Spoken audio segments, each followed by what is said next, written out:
First ever factory outlet, Chandanagar, Mukunda Jewelers, opening soon. No making charges.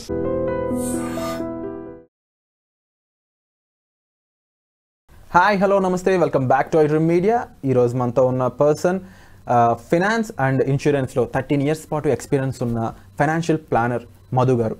So చాలామందికి financial planning అనగానే నాకు తెలిసినంత వరకు రిటైర్మెంట్ ప్లానింగ్ మాత్రమే ఫైనాన్షియల్ ప్లానింగ్ అనుకుంటారు. కాదండి, మనకి బడ్జెటింగ్ అయి ఉండొచ్చు, ఎమర్జెన్సీ ఫండ్స్ గురించి, ప్యాసివ్ ఇన్కమ్ క్రియేట్ చేసుకోవడం, ఇలా చాలా విషయాలు ఉంటాయి. వీటి కోసం మీరు డిస్ప్లే అవుతున్న నెంబర్స్ కాల్ చేసి సార్తో మాట్లాడవచ్చు. ఇక ఈరోజు ఎపిసోడ్లో అయితే మనం ముఖ్యంగా రిటైర్మెంట్ ఏజ్ అంటే అది ఒక మీరు 40లో రిటైర్ అవ్వండి, 50లో రిటైర్ అవ్వండి, 60లో అవ్వండి, ఆ టైంలో రిస్క్ తక్కువ ఉంటూనే మంచి రిటర్న్ వచ్చే విధంగా ఇటువంటి ప్లాన్స్ అని తెలుసుకుందాం.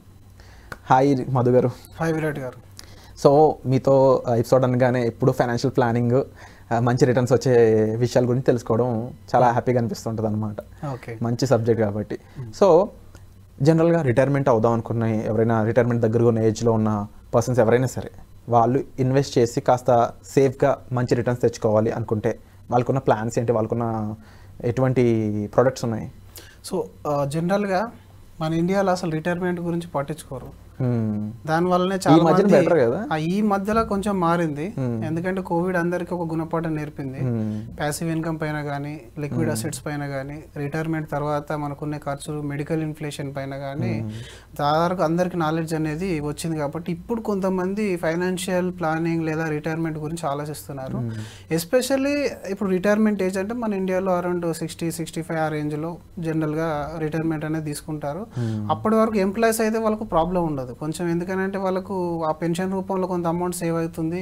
వాళ్ళు దాన్ని అన్ని నూటిలోకి మార్చుకునే ప్రయత్నం అనేది చేస్తారు. ఇంకొంతమంది ఏం చేస్తారంటే ఇంకా డేట్స్ ఉంటే డేట్స్ క్లియర్ చేసుకుంటారు, లేదంటే పిల్లల బాధ్యతలు ఉంటే ఆ వచ్చిన అమౌంట్ని కాస్త పిల్లల మ్యారేజ్కి, దానికి లేదా హయ్యర్ స్టడీస్కి వాడేసుకుంటారు.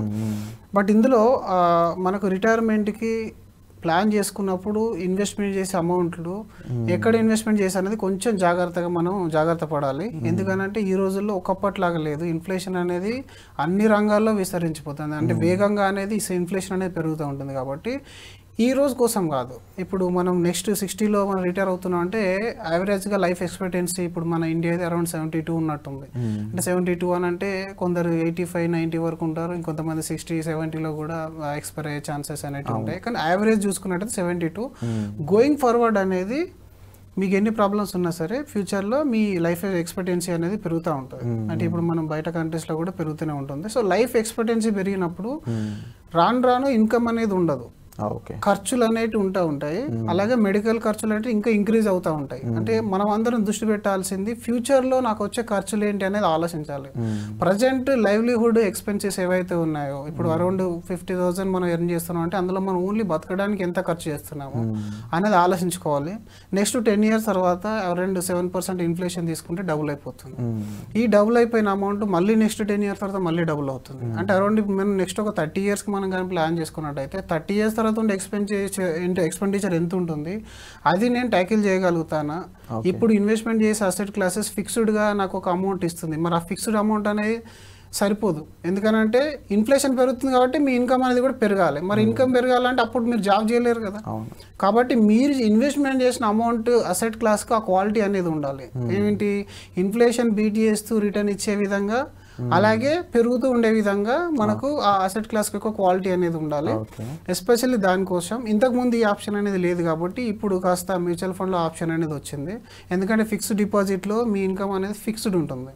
రెంటల్కి వెళ్దామనంటే అప్పుడు రెంటల్లో టెనెన్సీ ఇష్యూస్ అనేవి ఉంటాయి. కాబట్టి మీరు ప్రాపర్టీలు అసలు అంటే ఇన్కమ్ కోసం ప్రాపర్టీలు మీరు పర్చేజ్ చేయడం అనేది ఆ ఏజ్లో కొంచెం పక్కన పెట్టేసుకోవాలి. ఆల్రెడీ ప్రాపర్టీ ఉండి ఇన్కమ్ వస్తుందంటే వెల్ అండ్ గుడ్, మళ్ళీ కొత్తగా ఇన్వెస్ట్మెంట్ చేయకూడదు, కాస్త లిక్విడ్ అసెట్లోకి మార్చుకోవాలి. లిక్విడ్ అసెట్లో ఎస్పెషల్లీ మనం మ్యూచువల్ ఫండ్స్లో మీరు హైబ్రిడ్ లేదా బ్యాలెన్స్డ్ అడ్వాంటేజ్ ఫండ్స్లోకి మార్చుకోవాలి.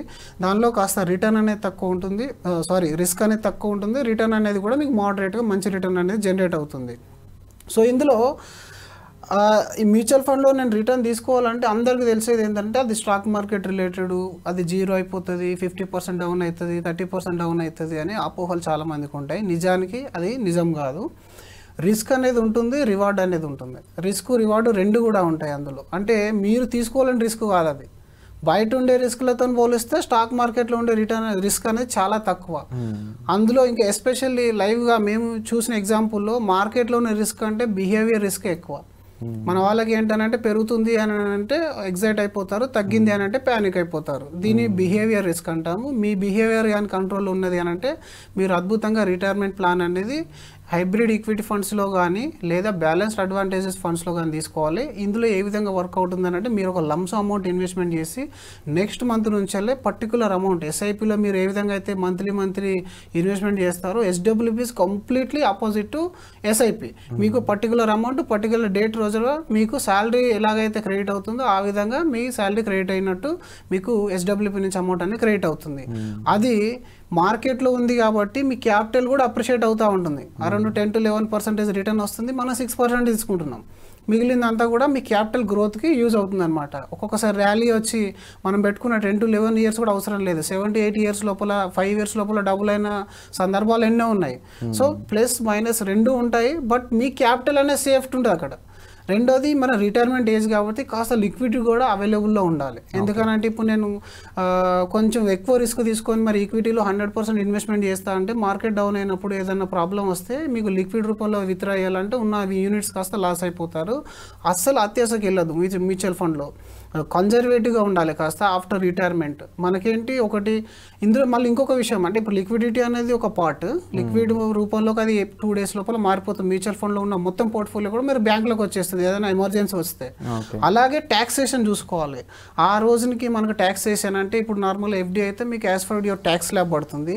హైబ్రిడ్ మ్యూచువల్ ఫండ్స్లో బ్యాలెన్స్డ్ అడ్వాంటేజ్ ఫండ్స్లో ఏంటంటే మీకు లాంగ్ టర్మ్ ట్యాక్స్ అనేది ఏదైతే ఉందో 12.5%, అది కూడా 1,25,000 దాకా ఎలాంటి ట్యాక్స్ అనేది ఉండదు. కాబట్టి మీరు ట్యాక్స్ కూడా కొంచెం సేవ్ చేసుకునే ప్రయత్నం అనేది మ్యూచువల్ ఫండ్లో మీరు హైబ్రిడ్ రూపంలో చేసుకోవచ్చు. సో ఈ విధంగా రిటైర్మెంట్ పీపుల్ అని వారు ఏంటంటే రిస్క్ తక్కువ ఉండి మనకు కన్వీనియంట్ మేనేజ్మెంట్ ఉండి రేపు పొద్దున దీన్ని మళ్ళీ నెక్స్ట్ జనరేషన్కి మనం ట్రాన్స్ఫర్ చేయాలనుకున్నా కూడా ఒక ప్రాపర్టీని ట్రాన్స్ఫర్ చేయడం వల్ల కొంచెం ప్రాబ్లమ్స్ ఉంటాయి. కానీ మ్యూచువల్ ఫండ్ ట్రాన్స్ఫర్ చేయడంలో ప్రాబ్లమ్స్ అనేది చాలా మైనర్, తక్కువ అనమాట. సో ఈ విధంగా రిటైర్మెంట్ వాళ్ళు ఎస్డబ్ల్యూపీని హైబ్రిడ్ కానీ బ్యాలెన్స్డ్ అడ్వాంటేజ్లో మీరు రిస్క్ ఎంతవరకు తీసుకుంటారో అంతవరకు మీరు అడ్వైజర్ చెప్పేస్తే వాళ్ళు దాని పరంగా సెట్ చేస్తారు. సో ఆ విధంగా ప్లాన్ చేసుకోవాలి సార్. వండర్ఫుల్ మధు గారు. ముఖ్యంగా ప్రతి ఆస్పెక్ట్ కూడా మీరు ఇక్కడ అడ్రస్ చేయడం జరిగింది. And definitely different age people ఉంటూ ఉంటారు. అంటే నాకు తెలిసి ఒక 50 నుంచి 70 మధ్యలో ఏ రకమైన పీపుల్ ఇన్వెస్ట్ చేయాలని కూడా వాళ్ళకి రిస్క్ తక్కువ ఉండే విధంగా ఇక్కడ సార్ ప్లాన్ చెప్పడం జరిగింది. బట్ ఇండివిజువల్గా చూసినప్పుడు ఏంటంటే మీకున్న రిక్వైర్మెంట్స్, ఇండివిజువల్గా మీ దగ్గర ఎంత మనీ ఉంది, దాన్ని ఎలా ఇన్వెస్ట్ చేయాలి, ఏది బెటర్ ప్యాటర్న్, ఏది బెటర్ పాలసీ అని తెలుసుకోవడానికి మాత్రం మీరు డైరెక్ట్గా కలిసి మాట్లాడినట్లయితే మీకు మంచి పాసిబిలిటీ అయితే ఉంటుందండి. దాంతోపాటుగా ఇంకా ఎటువంటి ఎపిసోడ్స్ మధు గారి నుంచి మీరు ఎక్స్పెక్ట్ చేస్తున్నారు కామెంట్ సెక్షన్లో మెన్షన్ చేయండి. మీకున్న డౌట్స్ ఏంది, ట్యాక్సేషన్ మీద లేకపోతే ఫైనాన్షియల్ ప్లానింగ్ మీద, ఫైనాన్షియల్ ప్లానింగ్లో ఎలాంటి ఆస్పెక్ట్ మీద మీకు డౌట్స్ ఉన్నాయి, ముఖ్యంగా ఈక్విటీ ట్రేడింగ్ మీద ఏమన్నా డౌట్స్ ఉన్నాయా, F&O అయి ఉండొచ్చు, లేకపోతే మ్యూచువల్ ఫండ్స్లో hybrid funds, equity, ETF etcetera, any doubt మీరు కామెంట్ సెక్షన్లో క్లియర్గా మెన్షన్ చేయండి. దాని మీద ఒక మంచి ఎపిసోడ్ మీ ముందుకు తీసుకొచ్చే ప్రయత్నం అయితే మేము చేస్తాము.